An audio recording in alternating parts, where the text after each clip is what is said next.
Okay. Yes.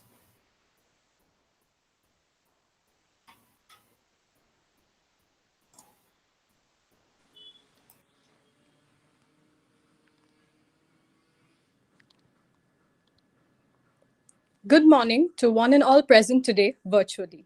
In this very fifth webinar of Assam Artificial Intelligence Initiative, I welcome you on behalf of Team AII to this program. AII is an initiative to promote AI in Assam Northeast region and to build an academic network of student researchers, AI enthusiasts to exchange knowledge. Today, we have with us Ankur Deka, who will enlighten us on reinforcement learning, which is a branch of machine learning that enables an agent to excel at a sequential action task through practice, trial, and error, and a reward punishment signal in our fifth AII technical lecture series. He will also talk about his journey to CMU and how to prepare yourself for MS in the USA. Ankur Deka is currently pursuing Master of Science in Robotics Institute, Carnegie Mellon University, USA. He did his B.Tech in ECE from the Indian Institute of Technology, Guwahati, with CSC minor. He is interested in developing algorithms for real world scenarios that can evolve by learning and can adapt to changes in the environment. Welcome among our midst today, sir.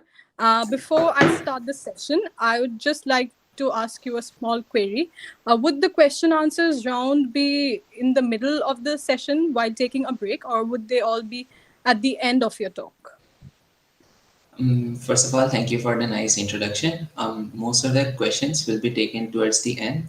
However, if there's any particular small thing that someone didn't understand in the slides, I'll be taking small breaks in between. So, and anyone can ask such a question in between. Okay, thank you, sir. I'd let you start with your talk and hope all our gathered audience today gain back great knowledge and a good learning experience for themselves. Thank you. Thank you. Thank you for the nice introduction once again. And I am very happy to be here today. So I guess I'll share my screen.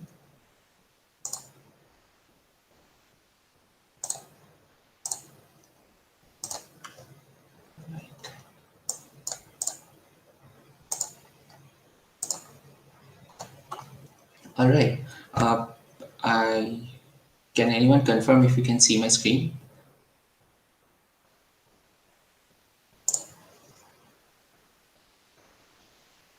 Yes, sir. Can Go ahead. you? Yeah. Okay, perfect. Okay, hello everyone. Today I'm going to talk about reinforcement learning. Yeah, so here's a rough outline. So first I'll talk, there are two parts. In the first part, I'll talk about RL. In part two, I'll briefly talk about how you can get started with RL or how you can prepare yourself for pursuing a master's abroad. And so in the RL part, first I'll briefly talk about machine learning and deep learning. I believe most of you are familiar with it, but just to uh, have a quick review, and then I'll talk about reinforcement learning, and then I'll talk about one of my projects where I implemented reinforcement learning on an RC car, and then I'll talk about multi-agent reinforcement learning, which is what I work mostly these days. It's a subfield within reinforcement learning, and then I'll talk about one of my projects on multi-agent reinforcement learning, and I believe you find all of these topics very interesting.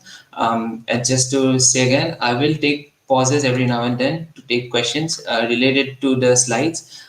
So you can feel free to ask such questions in at those times. And for the other more general questions, I'll take them at the end of the talk. Okay, now let's get started with RL. The first part. And we will start looking at machine learning. So machine learning is the study of computer algorithms that allow computer programs to automatically improve through experience. So this basically means that you don't have to program a computer algorithm to do a particular task. You can just let it you can just give it some data and allow it to work on that data, and it will improve over time through experience. So this is great. Like if you have to do any solve, if you just have to learn one thing in your entire life, it could be machine learning, because you can just ask your computer to use machine learning to solve any other task, because it can automatically improve through experience. It sounds simpler than it's done, but at least it sounds very motivating. So within machine learning, there are multiple categories.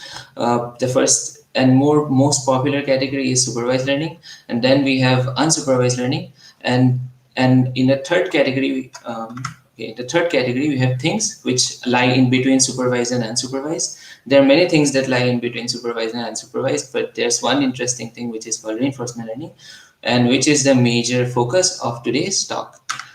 All right, a quick review of supervised learning. It's basically learning from experience by imitating. So let's say we are given some training data, which is a set of inputs x's and true labels y's. We train a machine learning model on this. So at test time, we are asked to predict the label of a new unseen input. So basically, the model's task is given some input x. It should predict what is the label y, and it is given some training data. Based on the training data, the model improves through experience, and at test time, it's given a new input, and we expect it to predict the correct label. Let's take a quick example. Say our goal is to classify cats and dogs. So our input is the X input is the input image, and Y output is either cat or dog. So looking at the image, the machine learning algorithm should be able to say whether it's a cat or a dog. And how do we go ahead with this? With this problem is we have a training data. So basically lots of images of cats and lots of images of dogs. And at the same time, we also need some labels. So we need to specify that this image is an image of a cat and that image is an image of a dog. And based on this training data, we train a model. And once training is done, we give it a new input, which is say this image on the right, and our model should be able to predict that this is a cat. And now when when you think of supervised learning, just think of how you yourself learn to distinguish a cat from a dog. You learn this by imitating someone else. For example, when you were small, someone must have told you that this is a cat and this is a dog, and that's why you know that this particular animal is a cat and that particular animal is a dog. So it's supervised learning in that sense is intuitive, because here as well the machine learning algorithm is learning through training data, and we also learn by learn from from our parents or adults who have told us that this image is an image of a cat or a dog. Now the problem with supervised learning is that it needs lots of training data, and it involves human efforts, because first someone has to click images, and second someone has to label each and every image. And this takes human effort. A quick review of deep learning. So deep learning refers to using deep architectures containing many layers stacked together. People usually refer to deep neural networks when they say deep learning. So it's an architecture. It looks something like this. There are some nodes and there are some connections. It tries to imitate what happens inside our brain. So we have neurons inside our brain. Similarly, we have a neural network, which can be a machine learning model, and it takes as input an image and outputs whether it's a cat or a dog. Yeah. All right, and then there's a popular algorithm called gradient descent algorithm, which is typically the most. It's either used in the raw version or some variant of gradient descent is typically used in supervised learning in most of the cases. So we define an objective function or loss function, and then we want to find where the loss is minimum, and that particular point is the point that when we reach that point, we have basically successfully trained our model. I guess, yeah, I won't go too much into detail, but you can think of it like as in, if you look at the second loss term, which we refer to as least square objective. So let's say yi is the true label, and then f theta of xi is your model's prediction. So when we are subtracting and taking a square, and trying to minimize this term, what we are trying to do is essentially we are trying to make f theta of xi closer to yi. If they are closer, then it's good. It's predicting the right thing, and that's what we are trying to do when we train our model in supervised learning. All right. The second category in machine learning is unsupervised learning. So in this case, so we saw that in supervised learning, the problem is we need to give a lot of labels, which takes human effort. In unsupervised learning, we don't need to provide labels. We just give the model some data, and we expect that the model will find some pattern. For example, if we are given such a data, we expect that the model will say that there are 3 clusters in this data itself. I mean, we don't have to provide any label. The third kind, the within something that comes in between supervised and unsupervised is reinforcement learning, and which I think is the most interesting. It's probably my biased opinion. So in reinforcement learning, there's an agent that can act in an environment, and it gets a reward at every time step. The agent's goal is to select a sequence of actions that maximizes cumulative reward, often through trial and error. Now, when you think of reinforcement learning, think of how you learned how to walk. So you learn to walk by trial and error. It's not a supervised learning problem. It's not like you exactly saw someone walk and immediately you were able to walk based on that training data. There's no way that it happened in that way. Definitely, you might have taken some guesses by looking at other people, but you definitely had to try it yourself. You fell down many times. You had to probably crawl. You did many things over many months, and finally you were able to walk. So reinforcement learning is somewhat similar. You try to do something again and again, and finally you succeed. And one important thing is that in reinforcement learning, we get a reward, and we maximize the cumulative reward. So at every time step you get a reward. The reward is a signal of how well you are doing. If you do well, you get high reward or positive reward. If you do badly, you get negative reward, and your goal is to maximize the total reward that you get over time. So let's say you're trying to walk, and you are being trained with reinforcement learning. So when you let's say fall down, you get a negative reward because you did poorly. When you walk correctly, you get a positive reward. But note that when you tried to first learn to walk, you didn't get positive reward for a long time, because the positive reward came pretty late when you were finally able to walk. But you still tried to optimize that positive reward that was far into the future. I guess it will become more clear in the later slides, but just keep in mind that you are trying to optimize not just the current reward but also the future reward. A quick summary of differences between supervised learning and reinforcement learning. In supervised learning, you have direct supervision. So given an input X, you are given what is the correct Y in your training data. So you have labels. In reinforcement learning, there is no explicit label, there's a reward signal. So given some input, say you're given your current state, you need to take some action. After you take the action, you get a reward signal. So after you do something, you get a reward signal which says whether you did well or you did poorly. But a priori, you are not told what is good or what is bad. You have to try something, and then you get to know, okay, this was good or this was bad. And in supervised learning, you have instantaneous feedback, as in for the given X, you know the label Y. It's like immediate feedback is available. In reinforcement learning, the feedback can be delayed. For example, in case of the learning to walk, you may get a positive reward far into the future. Say after many months, you were able to walk correctly, and that's when you got a positive reward.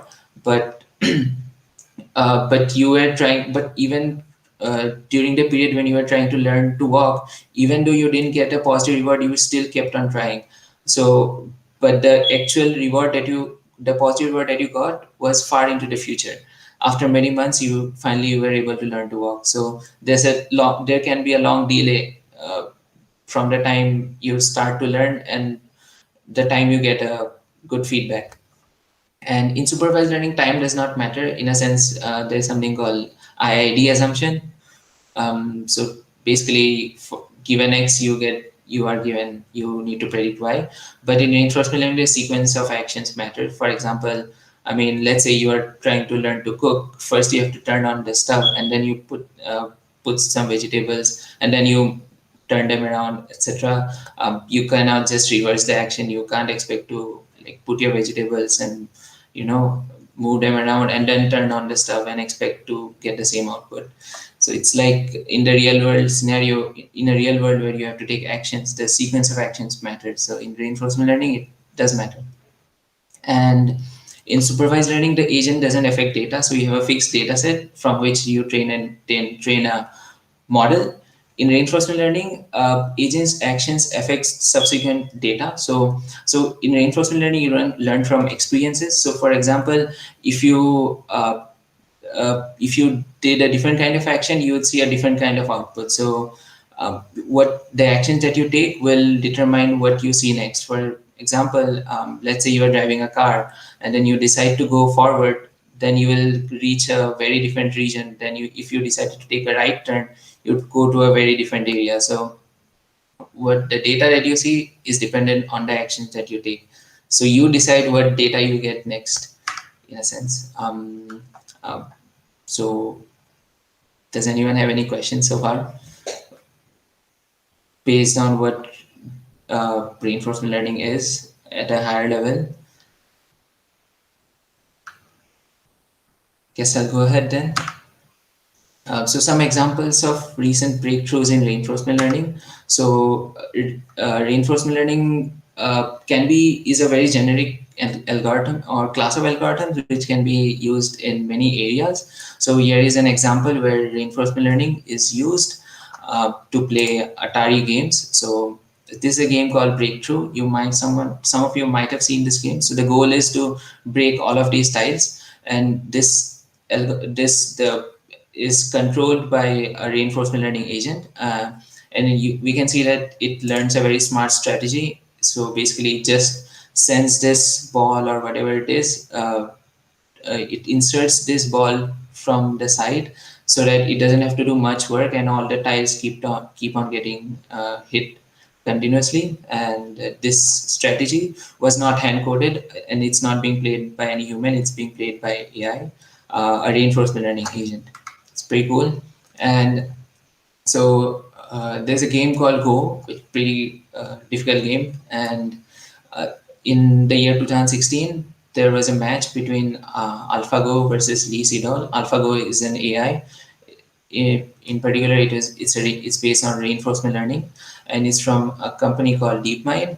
And in 2016, AlphaGo defeated the world champion Lee Sedol in a game of Go, and this was a huge news because an AI was able to defeat the world champion in a game. Here's an example of reinforcement learning being used in robotics. So let's say you want to pick something up, and things are cluttered on the table. So how do you pick something up when things are cluttered on the table? If your hand is small, you can't pick all the things up at the same time. You will try to push things aside and make space for things, make space in between so that you can pick it up. So here a robot is trying to do the same thing.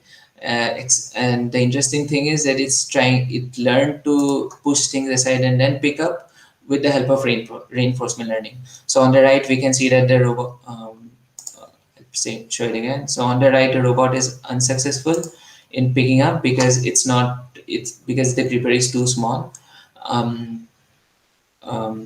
Yeah, it's unsuccessful. However, over here, you can see that it has learned to push the things aside and make some space, and then it can finally pick it up. Right. Here is another example of reinforcement learning used in robotics. So here a robot hand has learned how to solve the Rubik's Cube with a single hand. Pretty complicated because it's hard to turn the sides of the cube with a single hand, but here the robot is able to do it, and it learned this skill through reinforcement learning. Now you can imagine that hand coding something this complicated is pretty difficult. You have to write a code for each and every joint on the hand, and it's very difficult. But it's able to do so because it's trained with reinforcement learning. So yeah, so it was allowed to try this again and again, and finally it succeeded. Now let's get into some level of technical details into reinforcement learning, and let's look at some terminologies used in reinforcement learning. So the way reinforcement learning is formulated is like this. So here we have an environment which is represented by this earth, and we have an agent which is represented by the brain. So the agent is the reinforcement learning agent. Everything outside the agent is considered as environment. So for example, um, let's say you are trying to drive a car and you want to train an AI agent to drive the car. So the AI agent is the agent, and everything outside the car, the roads, etc., it's in the environment.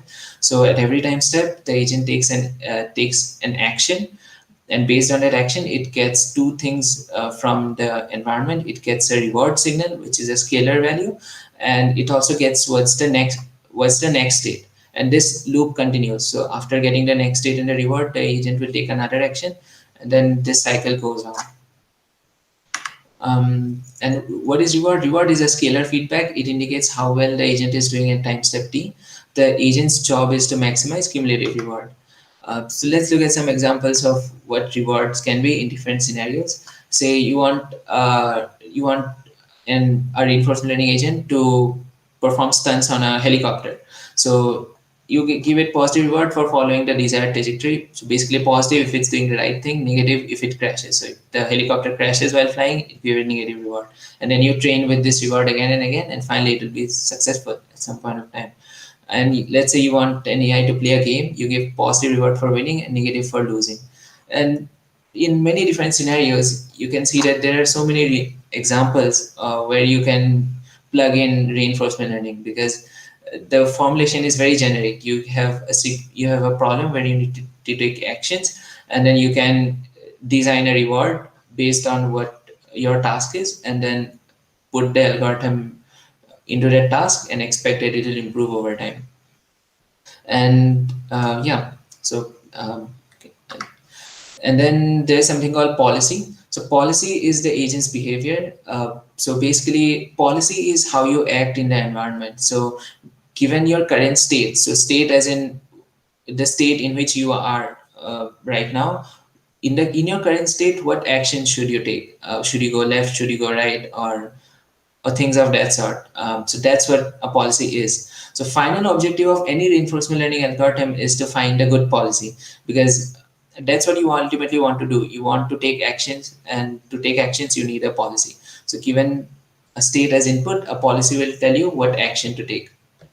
So in this, A is equal to pi of S. Policy is represented by pi, and S is the state and A is the action. Okay, and then there is something called value function. Value function is a prediction of future reward. It is used to evaluate the goodness or badness of states. So so in this case, value function V is represented as V pi of S. So pi value function for that policy from state S.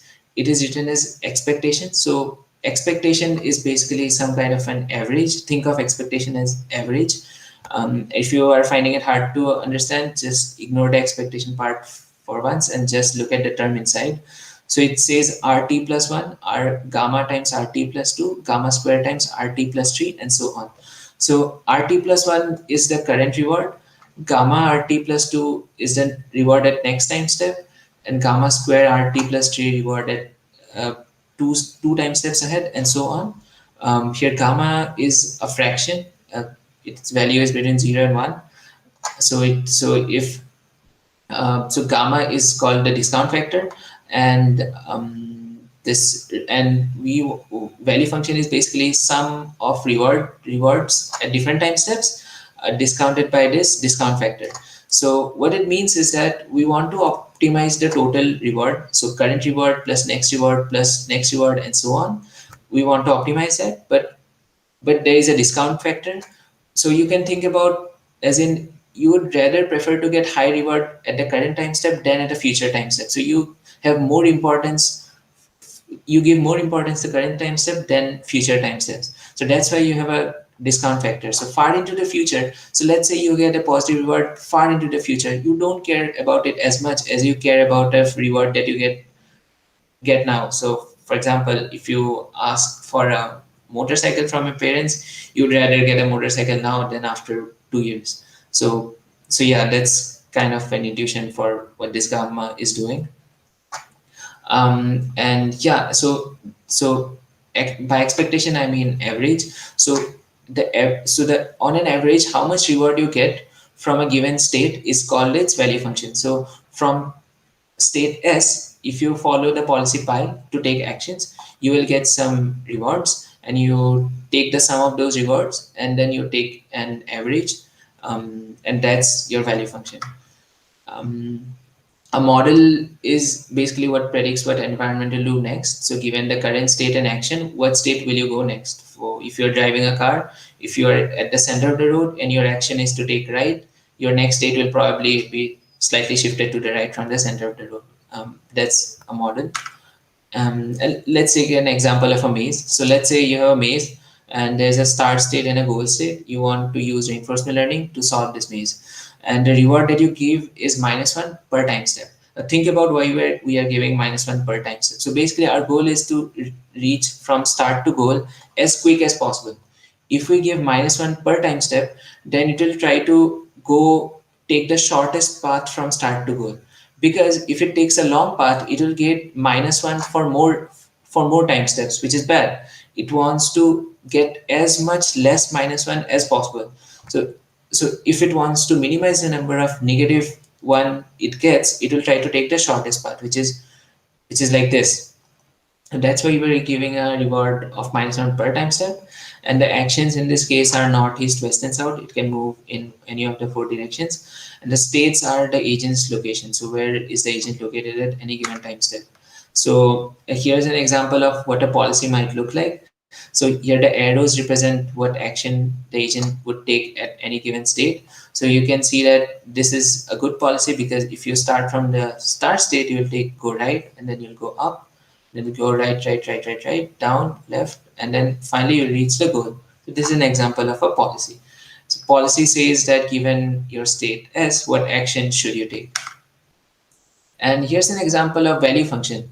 So remember that value function is the sum of reward from current time step, and you then take an average. So in this case, if you are at the goal state, if you're just next to the goal state, your average total reward would be -1, because you will take one time step to reach the goal, and in that one time step you will get -1. Let's say you start from here. In this case, your value function would be -2. Sorry, this because you need 2 time steps to reach the goal. So -1 and -1 will get -2.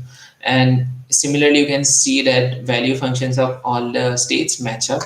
And yeah, and this is the value function if you follow this policy pi.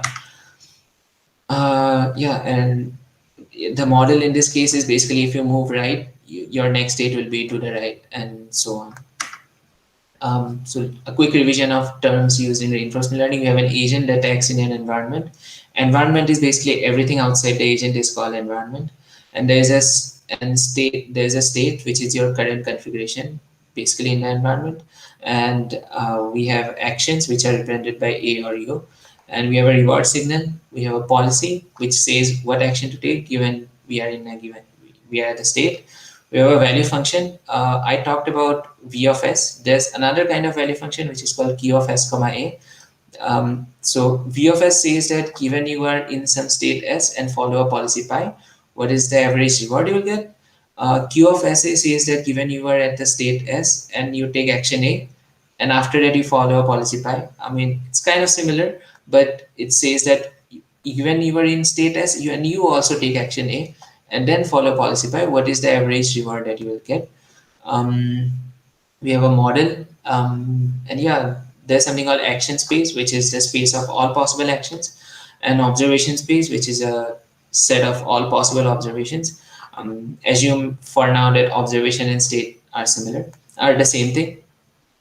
And there is something called Markov decision process, and we represent the setup as MDP, where we have state, action. P is the piece called transition probability.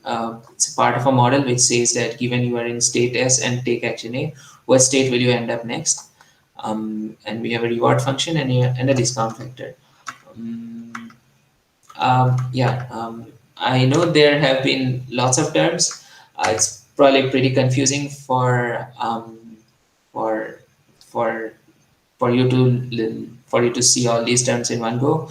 Um, but I guess the later part of this talk will be more interesting, where you will see less of these terms and more of examples. Anyway, if you have any questions, feel free to ask now. Hello. Yeah. Hello, sir. So I have a question. So, Okay. if an agent takes an action in the environment and it gets a reward, so probably it will repeat that action till the point that that particular action will not yield any further reward, or will it change its action even after getting a reward? Okay, that's a good question. Um, So after taking an action, if it gets a good reward, it's not necessary that it will keep on taking the same action, because after taking the action, its state will change.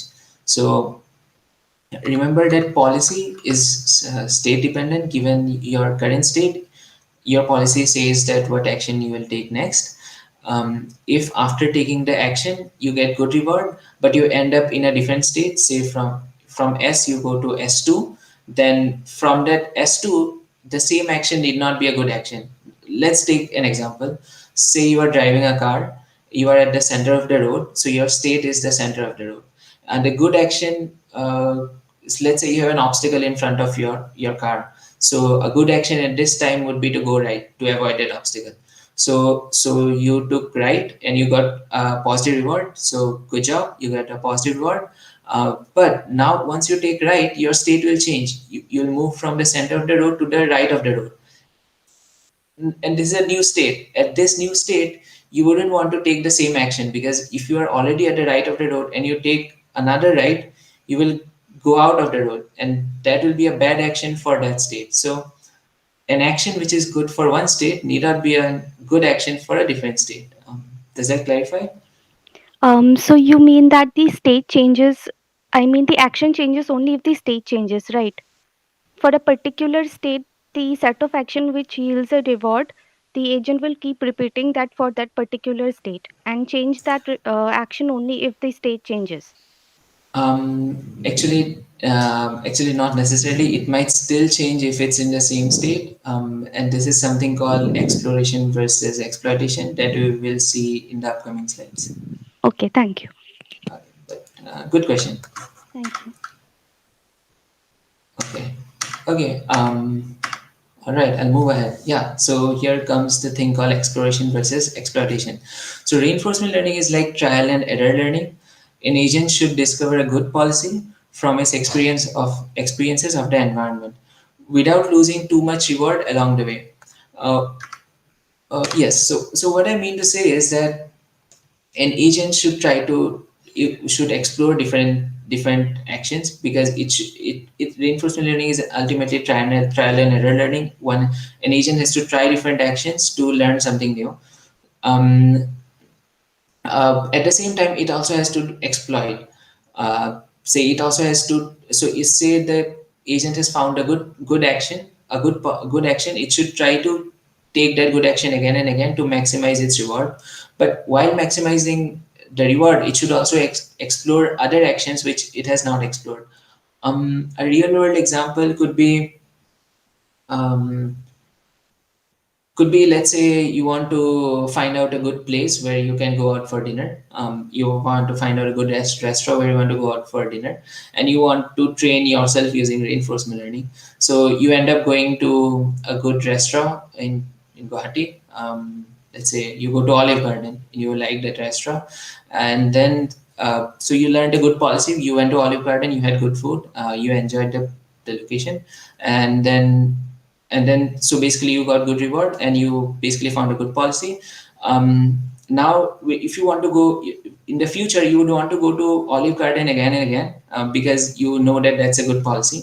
But at the same time, you would also want to explore other restaurants, because if you don't explore, you will never know if there's a restaurant that's better than Olive Garden.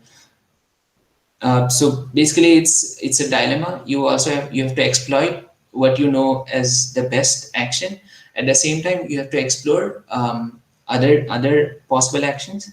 So you have to strike a balance between exploration and exploitation. Another important thing in reinforcement learning is long-term rewards. So you don't just want to maximize your current reward, you also want to maximize your future reward. Let's say you are driving a car and again you want to train yourself using reinforcement learning. And then one possible action while driving could be to, oh, okay, I have given a different example in the slide. Let's look at the example in the slides. The example here is money investment. Um, let's say you invest some money. If you invest some money, you are at a loss at the current time step because you don't get to spend that money now. But in the long run, you make more money because you get interest out of your investment. So this is like, it's good for you because in the future you will get good return, but you are making a sacrifice at the current time step. So in reinforcement learning, you have to strike a balance between current reward and future reward, and your goal is to maximize the total reward, not just current reward. You care about the future as well. And there are different categories of reinforcement learning. There's something called, some RL algorithms use just the value function and they're called value based. Some just use the policy and don't have a value function. They're called policy based. And there are some that use both policy and value function and they are called actor critic. And there are some algorithms that use models, some that don't. And we have model free and model based methods. And there are algorithms that are on policy and there are algorithms that are off policy. So this is kind of interesting. So on policy basically says that you learn from your own experiences, and off policy says that you learn not just from your own experiences but also from other agents' experiences. So for example,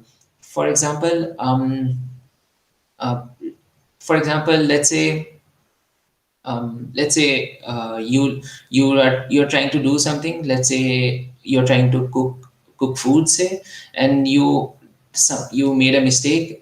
You realize that if you take one cup of rice, and let's say you're trying to make rice, you take 1 cup of rice and you put 3 cups of water, and then you realize that it did not come out well. So next time you change the ratio of water and rice to make proper rice. That's one option. That's called on policy. You make a bad decision yourself and then learn from the data. In off policy, it's somewhat different. Let's say you saw your brother or sister make rice and you saw him or her make a mistake, and from that mistake you learn to you improve yourself. So that's called off policy. So off policy is kind of like real scenario. You don't just learn from your own experiences, you also learn from other people's experiences. So nonetheless, in reinforcement learning, we have two categories. Some algorithms are on policy and some are off policy. And here's a big kind of chart that shows different kinds of RL algorithms. We will quickly take a look at two RL algorithms. One is called value-based algorithm, which is called Q-learning, and policy gradient algorithm. We'll just take a high-level view at these algorithms. So policy gradient algorithm is kind of like gradient. It's somewhat like opposite of gradient descent, like gradient ascent algorithm. So there's a gradient term, but it is scaled by a reward. So it's somewhat similar to supervised learning, but it's scaled by a reward. I unfortunately don't have enough time to explain where this equation came from, but this is basically an update equation that you can use to update your model parameters to improve your RL agent. Yeah, okay, I think I'll skip this slide. And there's another RL algorithm called Q-learning. It's pretty simple. Okay, it's pretty simple, but I'll quickly go through it. So the way you implement Q-learning is you make a table of states and actions. So on the y-axis, you may put all your possible states, and your x-axis you put all possible actions, and then you have these Q values in this table. Q is kind of state is called action value function, and if you have your Q function, you can find your policy by using this. So at any given state, if you have your Q table filled, if you take the maximum along a row, that will give you your optimal action. So let's say in state S0, this first entry is 1, second entry is 0, third entry is 3, and all the other entries are 0, then your best action would be A2, because A2 has the highest Q value, and so on. So if you're in state S2, similarly, you look at what particular column has the highest Q, and you take that action. And to train using Q learning, first you initialize Q value. You can initialize with anything. You can initialize the table as zeros, and then there is something, and then in loop you take epsilon greedy action. So epsilon greedy basically says that either you take a random action or you take the optimal action. So here comes what we talked about in exploration versus exploitation. So if you take a random action, you are exploring. If you take the optimal action, you are exploiting. So either you take, so you have to randomly decide between whether you will take a random action or optimal action, and then there is an update equation which you can use to update this table, and you perform this again and again, and you will ultimately have your table filled. Yeah. So the reason I talked about Q learning is I am going to give an example where I used Q learning on a problem. So I trained an RC car to self-drive and drift itself using Q learning, and I did something called sim to real transfer. So sim to real transfer means that you train an agent in simulation and then transfer it to the real world. Here is the video. So yeah. Proceed ahead. Yes, so this is the RC car. So I opened up the RC car and I modified its interior. So I put in a circuit to protect a battery, and I changed the motors. So I put in high precision motors because I need to control the steering and the throttle of the motors. And then I put in a Raspberry Pi. So a Raspberry Pi is basically a small computer. So this car has a computer on itself. It's an RC car, and it has a computer on itself, and there are some other components. And yeah, and then so after doing this, I was able to basically control this car wirelessly through an Wi-Fi connection. So here I have a joystick and a gamepad, and here's the RC car, and I can control it wirelessly. Basically, both of them are connected to the same Wi-Fi network, and then I can control it wirelessly. This was the hardware setup of the project. And then I started training an RL agent in the simulation. So here is a simulation. So you have a car, and this circle thing is the goal where the car needs to go. And the car receives two information. It receives the distance to the goal. Sorry about that. Play it again. Okay. Let's play. Yeah, okay, I skipped over that part, but the car receives two information. Basically, it receives the distance to the goal and the angle to the goal, and based on that information, here it comes, the distance and angle to the goal, and based on it, it needs to drive to the goal. Great. And here I'm visualizing what is the RL agent will control two things. It will control at what speed the car should be driven, and at what should be the steering angle of the car. And these are visualizations of what is the optimal speed and what is the optimal steering angle. And here I start the training. As you can see, once I start training, these tables at the bottom start filling up with Q values, and the car improves through experience. And the good thing about simulation is that I could simulate approximately three days in about 3 minutes or something like that. It was pretty quick. So that's good about simulation, because you can speed up time in simulation. And once it was trained, the car was able to drive to the goal. As you can see, it's driving to the goal successfully. Yeah, and so that was great. And then once I was able to train a policy in the simulation, I transferred it to the real world. So here is a video of my home in Guwahati. Here is the RC car. There's an overhead camera. This is a simple webcam. And the webcam takes a look at where the car is and does some processing.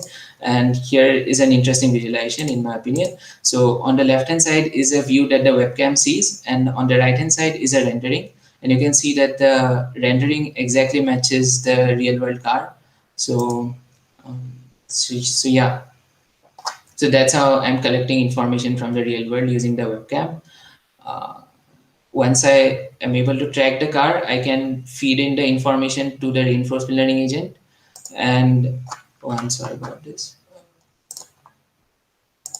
Yeah, once I collect all this information, I then train the RC car in the real world for some more time. So I remember that I already trained it in the simulation. But now in the real world, I train it for some more time, and then after it's done training, it succeeds in reaching the goal even in the real world.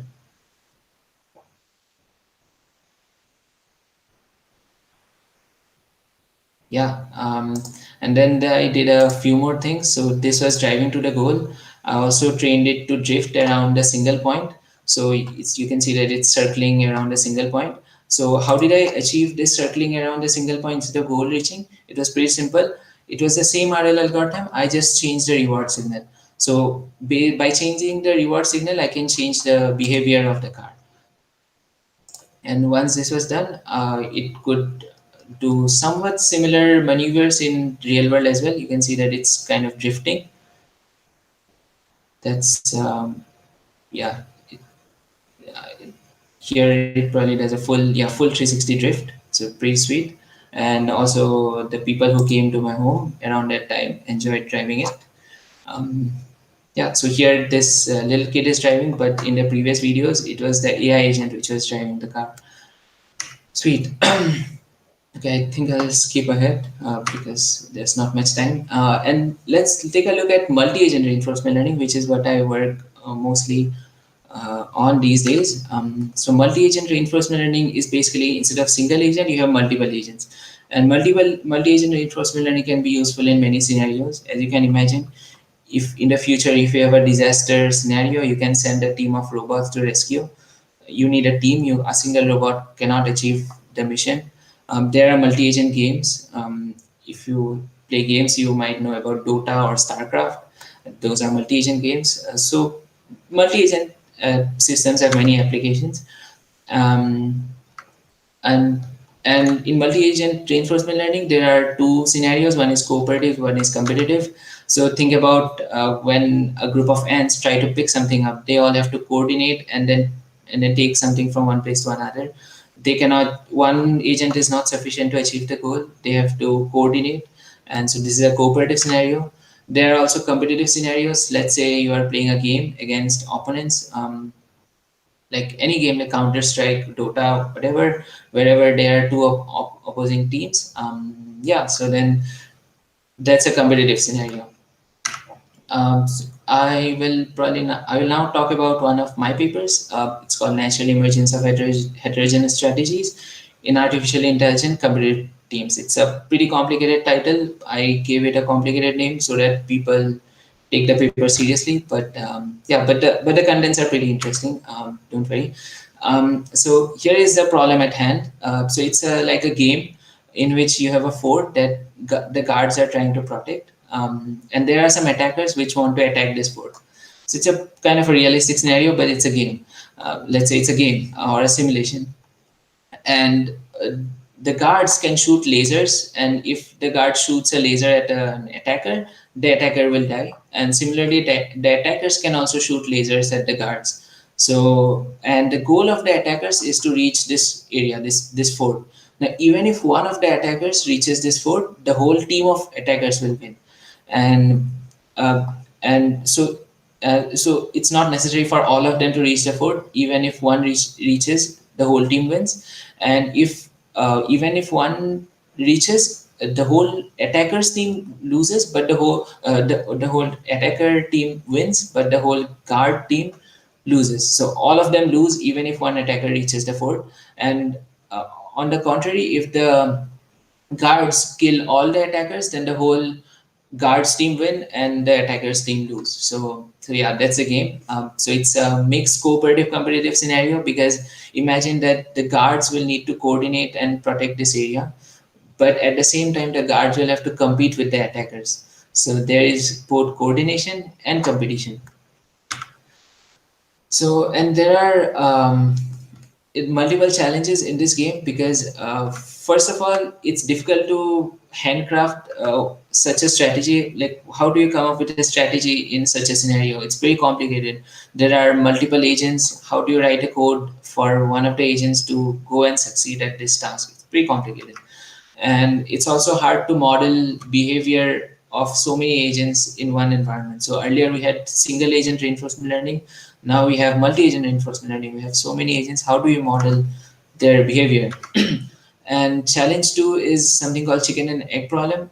Let's say you had you had good attacker strategies. You could use reinforcement learning to train a guard strategy against those attacker strategies, but you don't really have good attacker strategies either. So you don't have good strategies for either team, but you want to improve the strategy of both the teams. Or how do you do that? So that's another challenge. Another challenge is how do you model the behavior of so many agents. So these are some of the challenges in this game. Um, yeah, okay, and this is how I address these challenges. So hard to model strategies by hand. The solution is pretty simple. Just use RL because we know that RL can improve itself. And another problem was that how do you model so many agents, a large and variable number of agents? There's something called graph neural networks. I won't go into the details, but here are some visualizations. So using graph neural networks, I'm able to handle a large number of agents. And regarding the chicken and egg problem that we need, the solution is pretty simple. We can train the two teams together. We'll look at the details in the next few slides. In the meanwhile, here is a table that shows what's the reward structure for this environment. Let's quickly go through some of the examples. So let's say guard I leaves the fort, which means that if one of the guard goes away from the fort, it's a bad scenario because guards are supposed to protect this fort. If a guard goes away from the fort, it gets a negative reward. And similarly, if the guard goes back to the fort, it gets positive reward. And let's look at number 5. Let's say guard I shoots attacker J. If a guard kills an attacker, then the guard gets positive reward and the attacker gets negative reward. Similarly, there are many events that can happen in this game, and for all the events, I have defined a reward. And you can see that when you are dealing with reinforcement learning, you often have to do some kind of reward engineering. You have to specify what reward you give at what event, and it can sometimes get pretty complicated how you define the reward. But anyway, things are in your control. You can specify whatever reward you want. And here are the results. And I think this is the interesting part of this paper. So what I did was I started training the team of guards and attackers against each other together. And once I started training, I saw these reward curves. So the green curve corresponds to the reward for the guards and the red corresponds to the reward for the attackers. And you can see that these curves somewhat oscillate. And that's first property. That's one property, that these curves oscillate. And the second property is that the reward for the red and green curves are somewhat like mirror images. You can see that if that's pretty clear that if you flip the red curve, you somewhat get the green curve.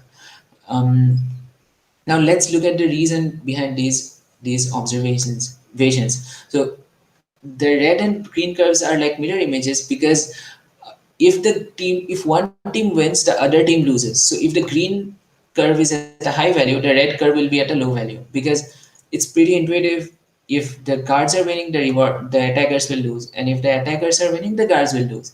And the second thing, which is these oscillations. So what I did was I picked up the maximas and minimas of these oscillations. So yes, I pick up one maxima, another maxima, and another maxima. These are the maximas for the guards. And over here, I pick up these maximas for the attackers, and I look at what strategies are seen at what happens at these interesting maximas and minimas. So let's look at them in some detail. So when I started training, I saw that the guards and attackers were randomly moving around and shooting at each other. They were not really doing anything logical. This is because you can think like these agents are new to the world. They are kind of newborn babies who are trying to explore the world. They don't know what's going on in this environment.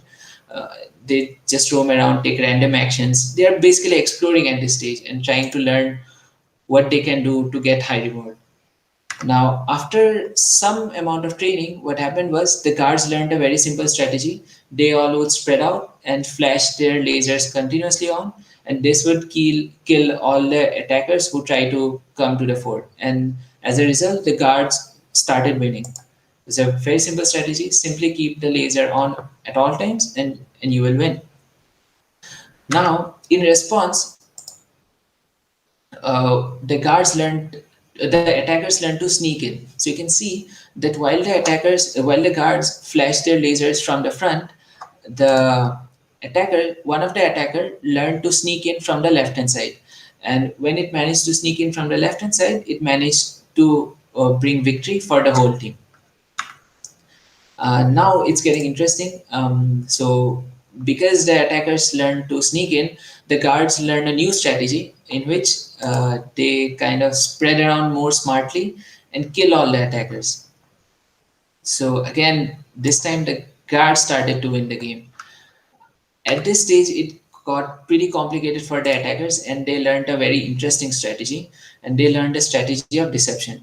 So what happened was most of them started shooting from the right, and as a result, what happened was most of the attackers started to move to the right because they saw that attackers were shooting from the right.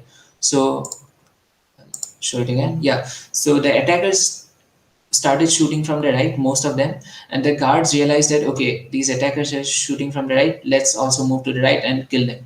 So you can see that all the guards moved to the right. However, what the guards didn't realize that one of the attackers, this number 9 attacker on the left, quietly waited on the left hand side, and when the right movement came in, this attacker sneaked in from the left. You can see that it sneaked in from the left, and this is the strategy of deception. So they learned it, you can think that this is a pretty complicated strategy. If you had to hand code it, it would have been very difficult. So the attackers did, and they learned that some of them could move to the right and deceive the guards, and the guards would come to the right, and at the right moment one of the attackers would sneak in and basically bring victory for the whole team. Now, finally, in response to this strategy, oops, yeah. Finally, in response to this strategy, the guards learned a new strategy, which is basically they just they spread in a more smart way and kill all the attackers. I guess it's here. Yeah. Yeah, this is the final strategy. The guards learn to spread in a more smart way so as to kill all the attackers. And there's another interesting visualization, which is, here, this is what is called attention. So basically what I'm showing is, you can see that there's one card which is numbered as 1 with a dark green dot. I'm referring to this as the reference card, and I'm trying to visualize how much attention this reference card pays to all the other agents. So imagine that when you are doing some task, you pay attention to your neighbors, you pay a large amount of attention to someone and low attention to someone else. Similarly, these agents pay attention to their neighbors. So I'm trying to visualize how much attention this reference card is paying to all the other agents. And this attention is visualized with the yellow rings around the agent. So you can see that at this point of time, it's paying some amount of attention to this agent 5 and 4, which have yellow dots, low attention to 3 and 2, and it's also paying high attention to 8 and low attention to 6, 10, and 9 on the left. So these are the attention visualizations. And okay, so it run for some time. Yeah. Now what happens is, at this point of time, I'm talking about the strategy of deception. So in deception, we saw that the attackers move to the right to deceive the guards, and you can see that this guard 1 is paying high attention to this attacker 8, and you can see the large yellow ring around it. So it's basically paying maximum attention to this attacker 8, and that's obvious because attacker 8 is shooting violently from the right, so it should get high amount of attention from this guard. But also notice that the amount of attention paid to this 9 is pretty much zero. It's not paying any attention to this 9. But as 9 starts to move ahead, you can see that the amount of attention paid to 9 increases. However, at this point of time, it's already too late for number 1 to kill kill this attacker, and this attacker manages to reach the fort.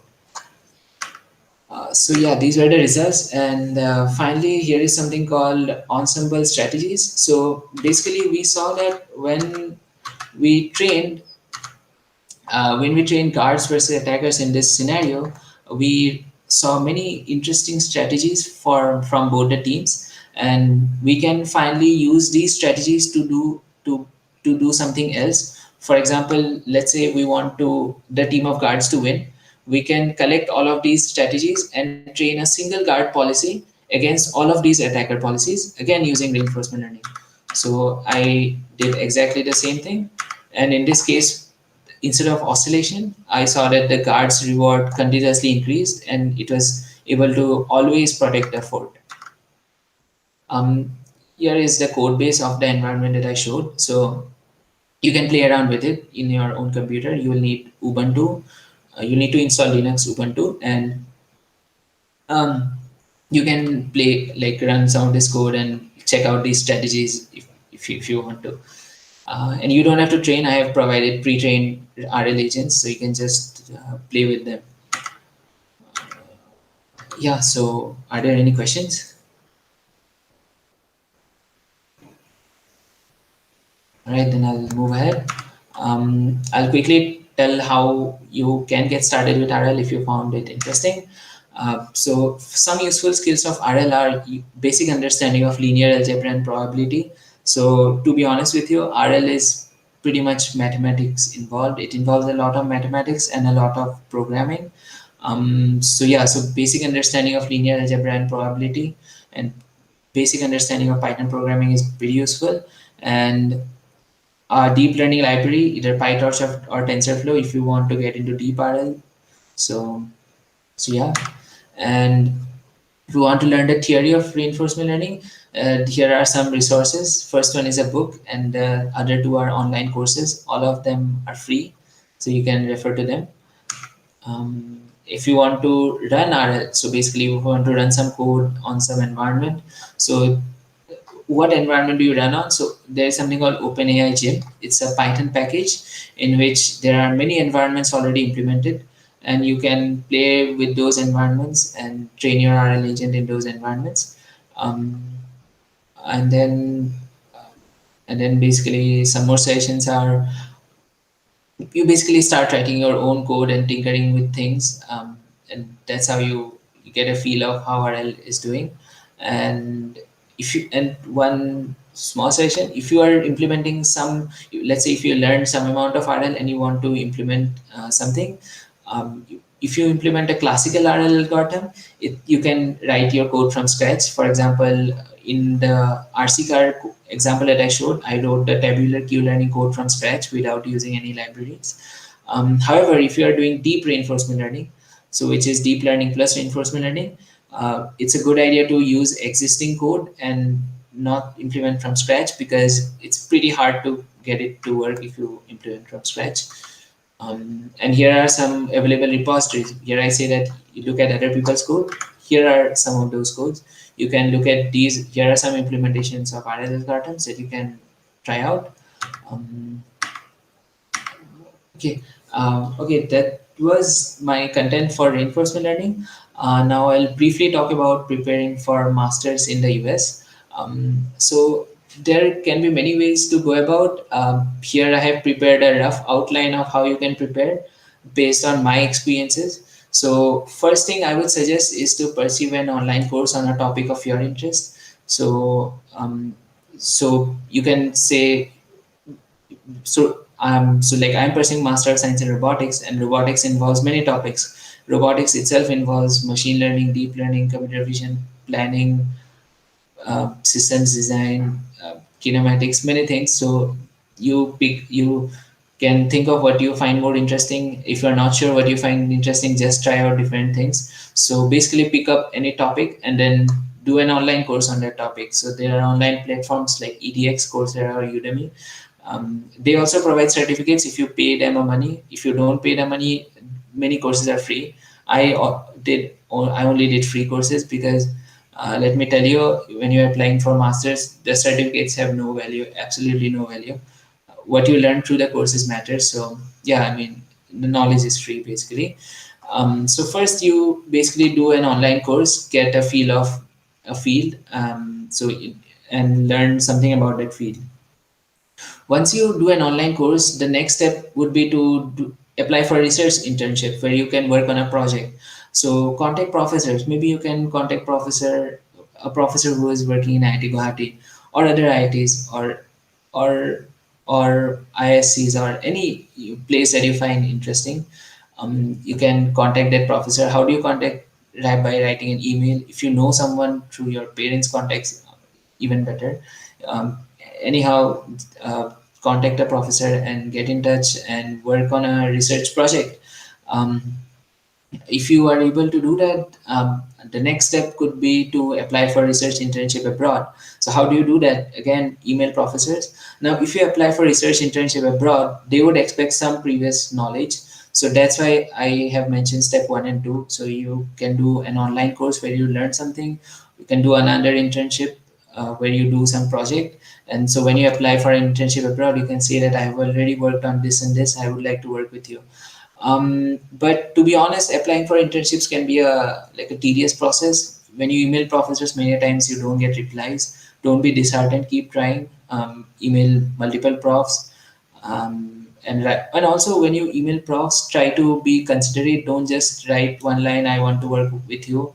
And if you write such an email, don't expect to get a reply. Try to look at some of the work of that professor. Where do you look at the work of professors? There is something called Google Scholar, or professors have their websites, their lab websites, where you can go and see what work they do. And so you, in your email, mention that I found this work interesting. That's why I want to work with you. Things of that sort. And yeah, and if you do an internship, let's say in IIT Guwahati, you will also get in touch with probably a PhD student who is at IIT Guwahati, and he or she will be able to give you some advice on basically how to maybe contact professors and so on. Or if you work with a professor at IIT Guwahati and he or she knows someone abroad, he or she might help you get an internship abroad and things of that sort. And fourth step would be to publish a paper. If you have a research paper, that greatly improves your profile, and it definitely increases your chances of getting into a good master's program. Even if you, I mean, it's not necessary to have a research paper. Even if you don't have a research paper, you might get into masters. But if you have, it definitely increases your chances. And if your paper is in a recognized international conference, it's even better. Even if it's a national conference, it's still good. If it's an international recognized conference, it's definitely good, and you have a very good chance of getting into a master's program. And then comes something called two things called GRE and TOEFL. So GRE and TOEFL, people think that GRE and TOEFL are most important for getting into masters. I would disagree. I would say these are more important. Doing good projects and working on projects, research projects is more important. So GRE and TOEFL are like cutoffs. So if you don't clear them, you won't get admission. But if you clear them, it's not necessary that you will get admission. I mean, they are like cutoffs. Once you clear the cutoffs of GRE and TOEFL, the admission team and the university will look at your projects and your background and your marks, how much grade you have in your undergrad college. So things of that sort are important. So just to say what cutoffs typically are in GRE, the cutoff is around 320 plus or 325 plus. It's not a strict cutoff, but it's a good guideline. If you have 320 plus or 325 plus, you basically have no worry applying to any university. I mean, you can safely apply to any university. But these are like for the best universities. Some universities would be happy to see maybe even 310 plus or even 300 plus. But like if you're going to a good university, you would need at least 320 plus. And for TOEFL, the cutoff is if you have 100 plus, you have nothing to worry about. But even maybe 80 plus is probably also good. So yeah, just like reference numbers that help you guide, but in no way they are strict cutoffs, and many universities probably write their TOEFL cutoff in their website, so you could check that. GRE usually they don't write a cutoff, but 320 plus is a good score. And then when you submit your application, you need to write something called a statement of purpose. Um, it's basically a document, a two-page document where you share your experiences in undergrad and why you want to pursue a master's in that particular field. You write it in the form of a story. By no means this I can convey you what goes into a statement of purpose in this short talk, but definitely there are online resources where you can refer to. You also need 3 strong letters of recommendations from professors when you apply for masters. Other important things are your grades in undergrad college. That's important. Your projects, if you have papers, very good. You also need to submit a CV. Yeah, these are the basic things you need for applying to masters. So this letter of recommendation is something that you can't get in one day. So let's say you're in 4th year and you decide you want to go for masters, it may be hard to arrange 3 strong letters of recommendation. So if you are in your 1st or 2nd year now, if you try to stay in touch with your professors in university, so that when you go to your 4th year, you can request them for letter of recommendation. And it's good if your letter of recommendation comes from someone with whom you have worked. So let's say your undergrad final year project you do with a professor, it's good to get a letter of recommendation from him or her. If you are doing an internship, it's good to get a recommendation letter from him or her again. If someone is just took classes, like just taught you in university, you can still take, but that kind of has lesser value. So say if you have two out of 3 letters from people with whom you have worked and one from someone who has taught you a subject, that's a good combination. So yeah, and also you need 3 for every university you apply to. So in total, it's good if you contact like say 4 or 5, because let's say in the last moment someone does not submit on time, so your application won't be considered. So it's good to like contact more faculty members. Yeah. And now some hard truths. So beware of some truths. The first is that US is pretty expensive. Both tuition and living costs are very expensive in the US. So most students take an education loan. Um, and the I was fortunate to get a funding, but the truth is in engineering fields, funding for masters is pretty rare. If you do a PhD, you get funded most of the time, but for masters, the funding is pretty rare.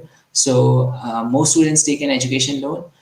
So in my case, I took an education loan for the first semester, and from the second semester onwards, I was fully funded. So I had to take an education loan for first semesters and not for the other 3 semesters.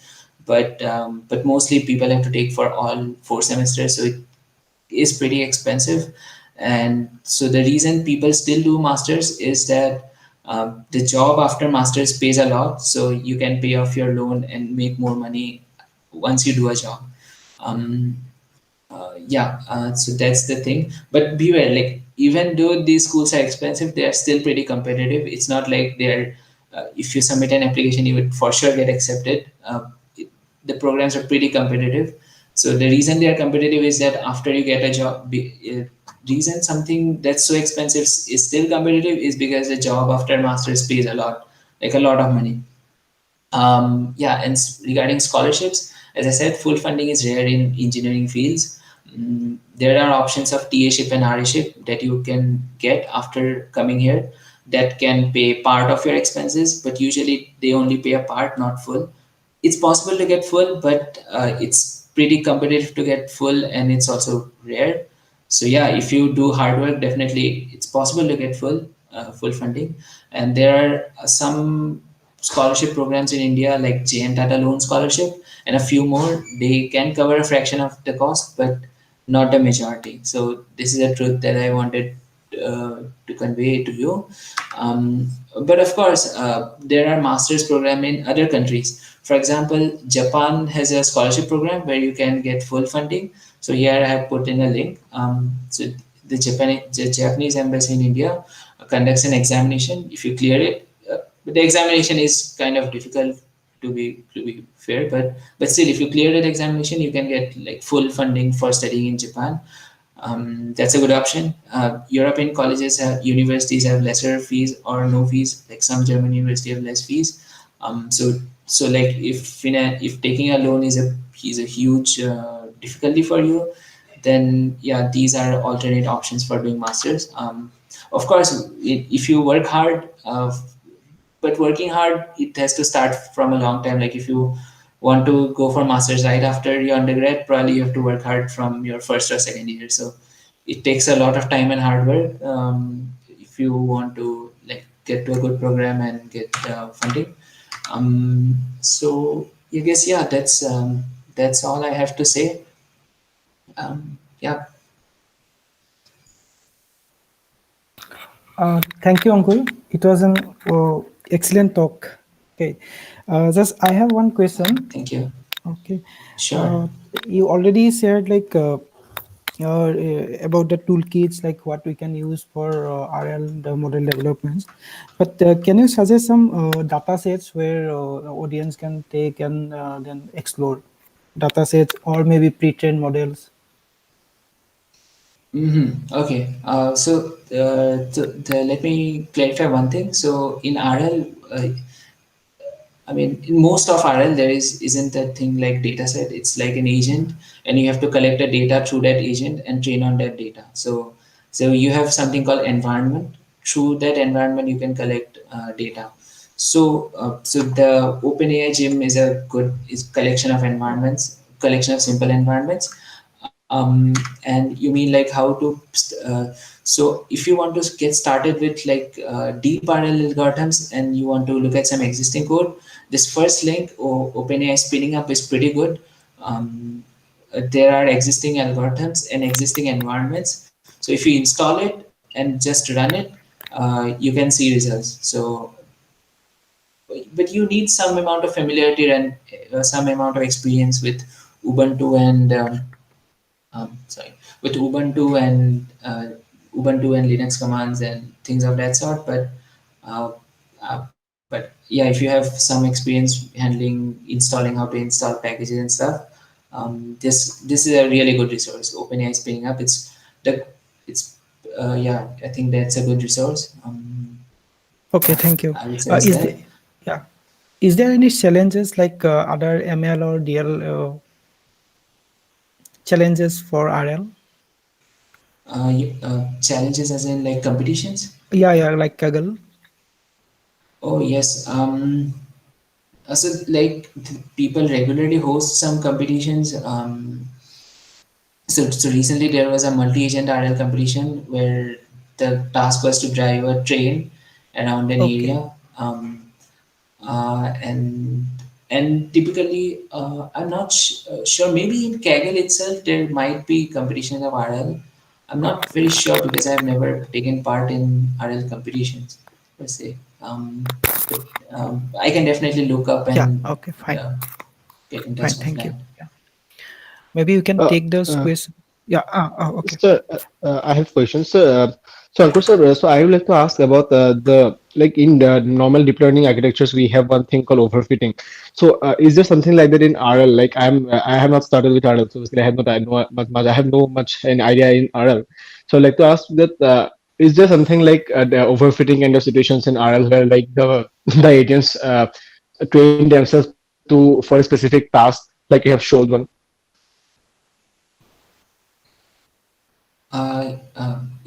Is a question over? Yeah. Okay, yeah. Oh, that's a very good question. So yes, so in supervised learning, typically what we do is we train on trained data set and then test on a different data set, and then if there's overfitting, then it will perform good in train set, and poorly on the test set. Typically, in most of RL, the train and test environment are the same. So yeah, in most of RL literature, people don't care about overfitting because the train and test environments are the same.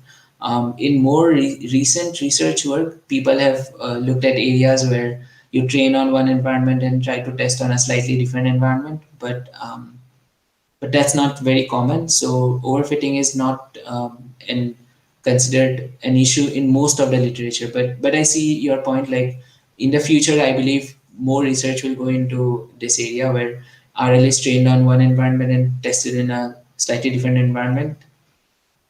Yeah, Thank does you. it answer your Thank you. question? Yeah, yeah, sure. Okay. Okay. Um,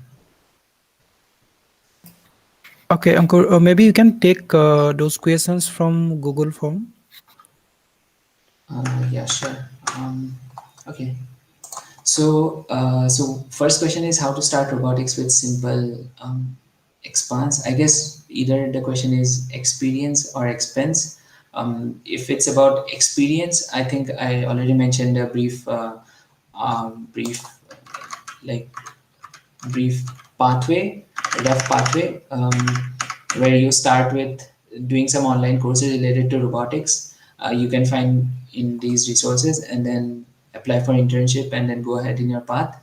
Um, uh, if for expense, if the question meant expense, it could be like really, it would be the same answer basically. If you work on an internship, the professor will probably take care of the expenses.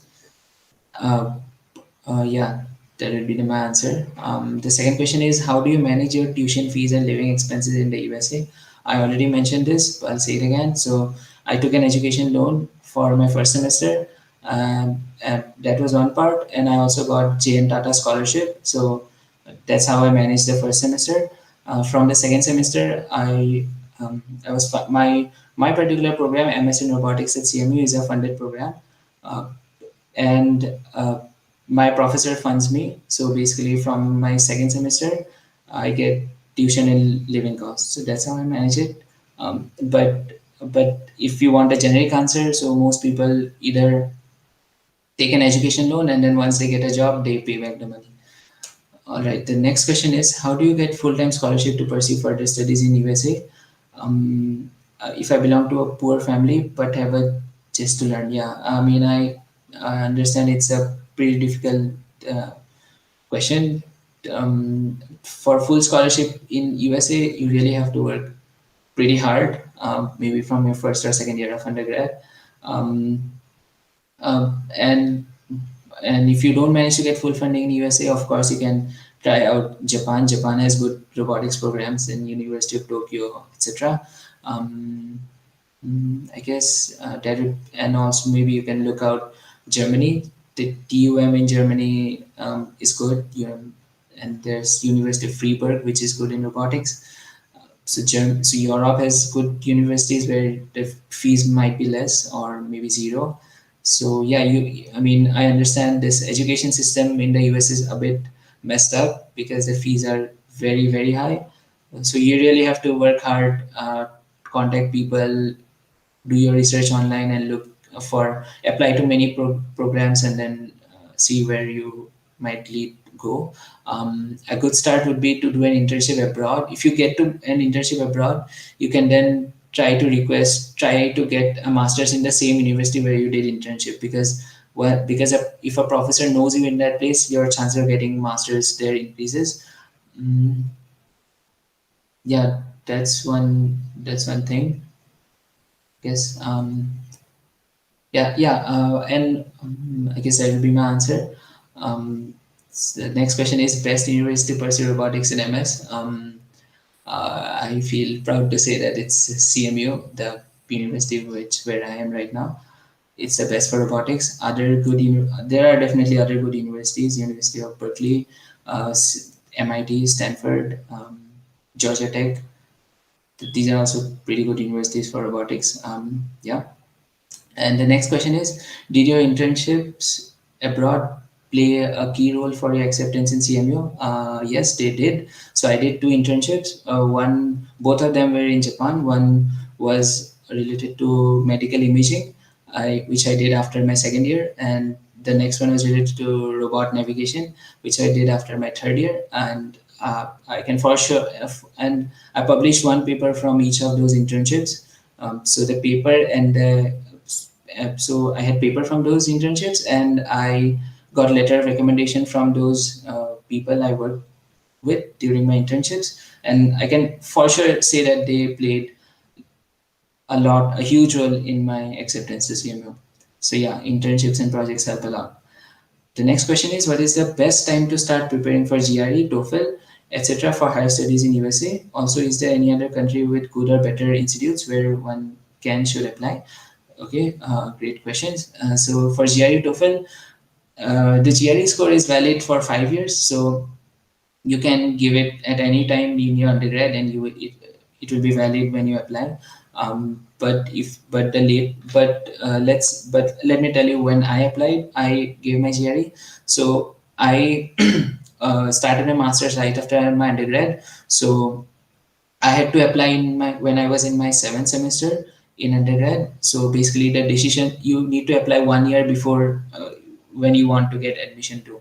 So I applied in my final year, the seventh semester. The application was in December. So and I gave my GRE and TOEFL in the month of, I think, September. So and regarding preparation, so it really depends on what your level of comfort with quantitative and English is. I was comfortable with quants, but I needed some help with English. So I did a slow preparation. Honestly, I prepared over a span of 6 months. I did a slow preparation. Some of my friends who did a more rigorous preparation prepared within 1 or 2 months. So like in GRE, there are some mock tests online. You can just write a mock test today and see where your score is, and then based on that decide how long you need to prepare. But mind you, if you want to just keep a thing in your mind that if you want to get admission in a particular year, you need to apply 1 year ahead. And so if you and so like if you want to apply in December, you probably should have, the latest you should write your exam is by October. So October of the year when you are applying or before, you should write your exam. And when you start applying depends on your level of preparation. And are there any other countries? Yeah, there are other countries with good institutes as well. So in Europe, I talked about TUMs are good universities. In Japan, there are good universities. In Singapore, and NUS is a good university. So yeah, definitely there are good universities in other countries as well. Um, and you can definitely apply there as well. Uh, the reason people want to come to US a lot compared to other countries is because the jobs in US pay a lot more money than in other countries, but at the same time the education is also more expensive in the US. So you can, like, this balance that you have to strike. The next question is, I'm from mechanical engineering background, so would it be tough for me to go to robotics field? I also want to do MSc. Okay. No, you can go to robotics from a mechanical field. So let me tell you, in CMU, there is a different robotics program which is called MS in Mechanical Engineering with robotics specialization. So you could probably apply to that program. That will probably be more suitable to your field. And yeah, and you could also have directly apply to MS in robotics as well, if you have the right background. Is there a scholarship program for masters in robotics in foreign? As I told you, like in general, they are limited. I can tell that CMU's MS in robotics is a funded program, but many programs are not. So yeah. How do you? Next question is, how much do you need to know about reinforcement learning or robotics to be considered for MS programs in these fields? As my college does not offer courses in these domains, will projects in these domains suffice? Yeah, definitely. Projects in these domains will suffice. If you do projects in these areas, you can apply to these areas. Again, I mean, it's probably good to talk to people who have. So if you are interested in particular program, it's good to talk to people in that program. Say you are interested in Georgia Tech's program, you go to, say, like, you find some student who is studying at Georgia Tech, maybe anyhow, like maybe through LinkedIn or what, or maybe by going to website. However, I mean, and then maybe check out their profile and to know the level of competence that is expected in that university. But roughly, as I said, projects are good. If you have a paper, that will add a lot more value. But even with just projects, it's possible to get. Yeah. The next question is, I think it's the last question. I would like to have some information on what kind of LORs and resume that will improve the chance of getting selected in universities like CMU, UC Berkeley, and Georgia Tech. Um, yeah, so right, so uh, regarding resume, if you have publications, that's a good addition. And regarding the letter of recommendation, it's definitely good if the person who is writing your letter is kind of famous. If you do an internship abroad in a good university or a place where someone where that person is well known, then that adds a lot more value. But remember that the overall application process is a mix of different factors. So let's say if your LORs are coming from maybe not so good people, but in your resume you have good publications, so that will balance out your lack in LOR or vice versa. So it's a balance. So your goal should be to improve all the factors as much as you can. Um, mm, yeah. Regarding like resume, I guess, yeah. I mean, for colleges, like if you're particularly fixated on, say, like robotics or programming CMU or EC or UC Berkeley, then probably you would definitely need a paper. Otherwise, they won't take you. It's not necessary across all programs. So there are other programs at CMU, which having a paper is not as much necessary as with robotics. So yeah, so a good start maybe to talk to people in universities where you are interested. And I guess, yeah. And regarding LORs, first point is if they are famous, it's good. The second point is if second point is they should write like a really strong letter of recommendation. If they just write one like a short passage that this student is very good, that letter has no value. But if the professor writes that this student is very motivated to learn, he regularly came to me with doubts, he with ideas, with project ideas, we worked on this project together. And like if the professor adds personal experiences with you, so it shows that the professor you have spent time with the professor working on something. So things of that sort add a lot more value than just writing that this is a good student. In my case, what I did was I got two LORs from my internships and one from IIT Guwahati. In IIT Guwahati, I talked with seniors and asked which professor writes good letter recommendations from my seniors, and they told me who writes good letter of recommendation. I took from him. That was my approach. Guess yeah. And in my foreign internships, one of the professors who wrote a letter of recommendation was a very famous person in robotics, so that helped me a lot. And the second one was he was like not very well known, but yeah. I guess that's my answer. Are there any more questions? Yes, so we have one from our YouTube audience. Read it out to you. It goes Perfect. that I have applied and mailed to a lot of professors at some IITs, but till date got no reply.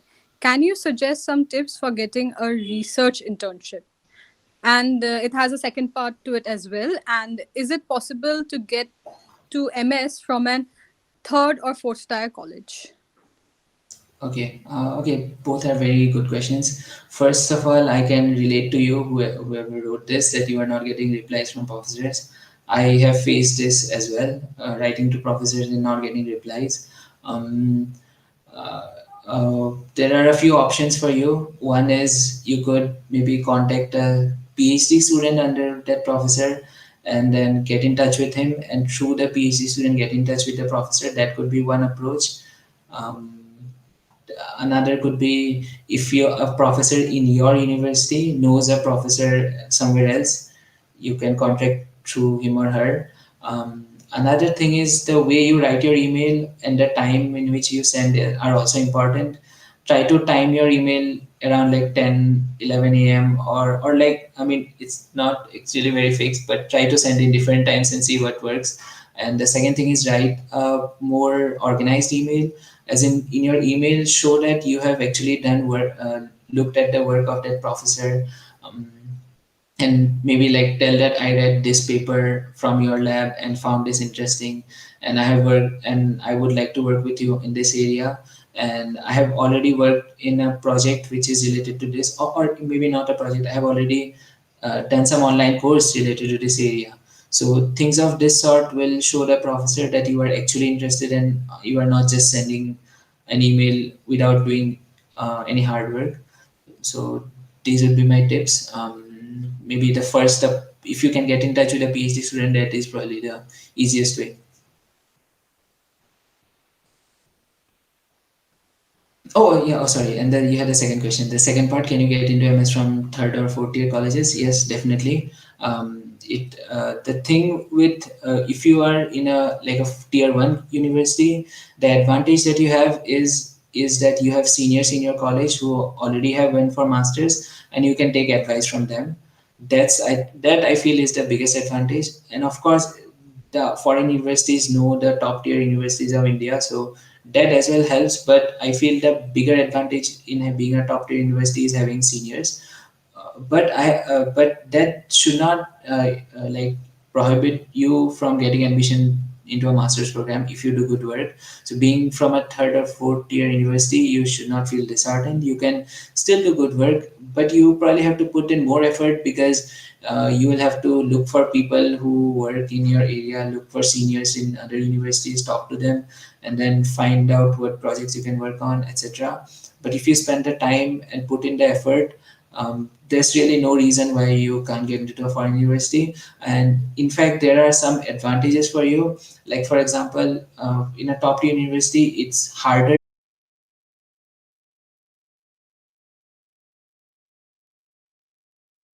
for you as well. And other things could be, say from your university, from a top university, if 10 people are applying, definitely they won't accept all 10 of them. But if from your university you are the only person applying and you have a good profile, then you have a good chance of getting in. So there's really no reason your university is stopping you from getting into masters. I think that brings us to the end of our question answer round as well as today's session. Thank you for your time, sir, and your expertise. I know a lot of our audience have taken back valuable knowledge with themselves and will definitely apply it in their practical lives as well. So, thank you for your time, and thank you to everyone for attending today. Thank you. And thank you to you for organizing this. I really enjoyed giving this talk, and I hope it helped at least some of you. And I hope you go on to pursue projects, pursue masters, and do good work. Thank you for this opportunity. Thank you. Thank you, Ankur.